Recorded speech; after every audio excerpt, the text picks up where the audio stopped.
Now, let me say this first about LeBron James. He is truly a special talent, truly a special basketball player. Like, we all should have known that when he was a 16, 17-year-old at St. Vincent St. Mary's. You could see that this dude was something. This dude was special.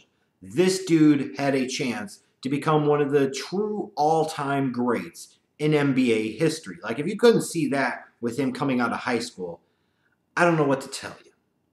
You knew this dude. You had to know he was going to be a legend, a great, an icon, transformative type of player.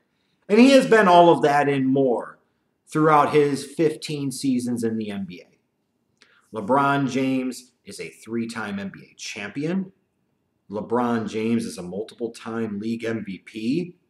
LeBron James is a guy that brought NBA titles to Miami, even though they technically already had one. Came back home to Cleveland and brought that long-suffering city and fan base a championship that they had waited for half a century for. When you look at LeBron James, his body of work, his career, to me, he's one of the truly great transformative players in the history of the game.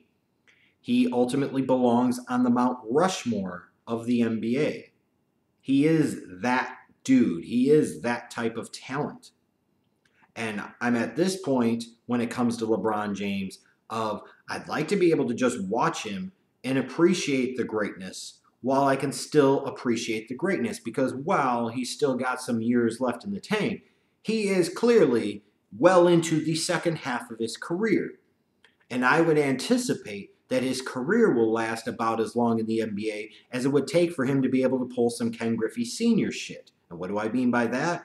Is waiting just long enough for Bronny Jr. to be able to be in the league so that way LeBron can either play with his son or play against his son. Like, I feel like that would be the moment in time that LeBron would decide it was time for him to hang it up, is when he either got to play with or against his son. But I'm at a point now where I just want to appreciate the greatness, the great player, and what he could do on the basketball floor, especially now when he is truly, even though I've had people, and I will say now idiots, disagree with me, this is the best LeBron James ever has been or ever will be as a player. I've got LeBron James fatigue now. The shit's getting played out, it's getting worn out, and it's getting fucking old. Now, admittedly, as a bit of a Jordan ball washer, and frankly, when you save the universe from the basketball playing aliens called the Monstars, you deserve to have your balls washed some, okay? But I think about Jordan's career, different stage of my life, so on and so forth, but also a different one. The internet was in its early formative stages at the tail end of his career. We didn't have social media, and to all of that I say, thank freaking God.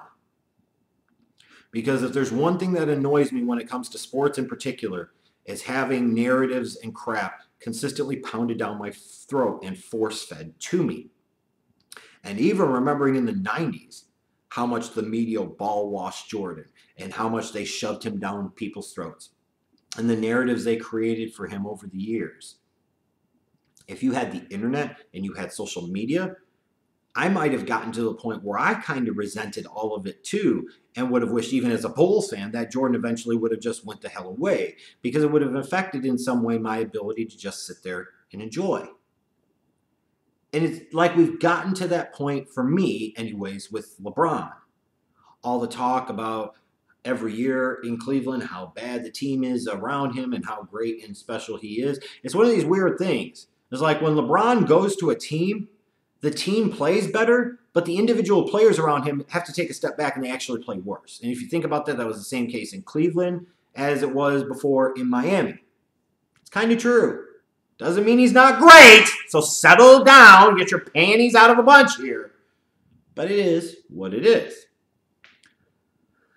But goddamn it all, with internet and social media, and people saying incredibly flawed, out of context things when trying to compare LeBron and Jordan. The incessant talk about goathood for LeBron when he still frankly has several years left of his career and a couple more chapters in his career still to write. it just gets so annoying, and I start to resent it. And then knowing every couple of years, we're going to come right back to the same LeBron James, and what is he going to do, and where is he going to go? What's his next decision?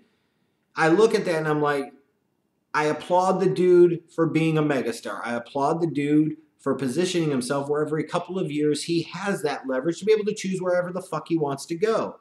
I applaud the dude for being smart enough to say, hey, I don't necessarily need to lock myself into super duper long-term contracts and not have any opt-outs, because every year or two, the climate of my team, the climate of the league, the climate of the game could change, especially from a financial standpoint.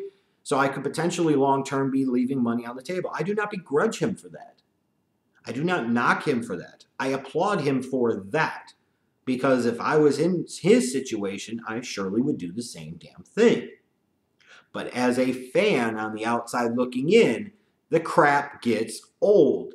It gets annoying. It's bad enough to have all these LeBron ball washers, many of whom didn't even watch Jordan's career or other players' career, but they automatically assume that LeBron is the greatest of all time because Dookie V from the mothership and other idiots who intentionally try to misinform and be as uninformed as possible will sit there and tell you, well, they say it all the time, so it's got to be true. And this number says this, and it's a bunch of bullshit. But ultimately, it's almost like I wonder if LeBron needs that from an ego standpoint, if there's still some lingering insecurities where he wants that attention every year or two. He wants it to be about him. He wants to have all these teams fawning over him. He wants to get wooed. He wants to feel like he's loved. I don't get it. Dude, you're a megastar. You're one of the greats of all time. You go on the Mount Rushmore of NBA. In my opinion, when all said and done, you'll be the second greatest player of all time. The LeBron stands thinks that's an incredible insult, but of all the players, of all the teams, of all the years in NBA history,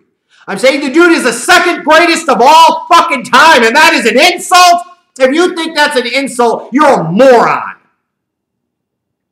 Period. But I'm just tired of this. Like, we're going to get into the whole thing of now. The next few weeks, it's going to be dominated by LeBron James is talking to this team. LeBron James is meeting with that team. Is he going to go here? Is he going to go there? Is he going to go here? And he's going to go there. And it's like the same cycle repeats itself again. And I just get tired, personally, of hearing the same damn story about the same damn player every year or two. Like, to me, the decision should be simple. Even if you want to trash on the Cavs and this and that, you're still in the Eastern Conference, which is still largely doo-doo. And you've made it to 4 straight NBA Finals. The Cavaliers can pay you more money than anybody else. You're a hero. You're a god there. You've won a championship there. Who's to say at some point in time the team can't be reconfigured and you win another 1 or 2 in the future? All the while, you keep your kids where they are now, and you can continue to build on your legacy. And if anything, it helps your legacy from a sheerly individual standpoint because people can continue to fawn over you and the fact that you don't have the most help around you. But look at all the magnificent, wonderful things you do. Like, to me, it shouldn't be that hard of a decision. It shouldn't take that much thought. But it's going to, and he very well might not end up staying with the Cleveland Cavaliers. And we're going to have to hear about this for the next few weeks. And it's like LeBron kind of seriously gets his kicks off of this, gets his jollies, his rocks off to kind of holding the league hostage and kind of sitting there and putting everybody's balls to the fire. And I'm just tired of it. And yes, I'm ultimately going to still talk about it on this channel because it'd be an idiot not to do so. Because LeBron James is a major talking point when it comes to sports, and you'd be idiotic not to touch on that topic in some way. But it's just, at some point in time, the stuff with LeBron James gets old. And in a lot of ways, it's not even his fault. He doesn't really have anything to do with that. He can't control what people say about him. He cannot control the narratives that are put out there. He cannot control the debates, the discussions, the talking points, what have you. He can control not wanting to be a free agent and be wooed every year or two. That he can control. But some of the other stuff he can't. But just me, in general, overall, as a fan, it's like a vicious cycle of every couple of years. It's the same thing over and over and over again. And with how the LeBron stands have kind of taken over this freaking basketball world and are pushing this narrative now, I've just got LeBron James fatigue.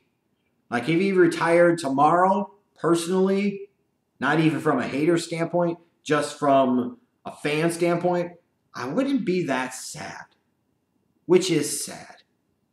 Because we should be at a point in time where we could just watch and appreciate and enjoy the last few years of LeBron James' career, enjoy him and what he does on a basketball floor while we still can. But it's really, really hard for me to do so when you look at all these other factors. I've got LeBron James fatigue, and I have a feeling I'm not the only one.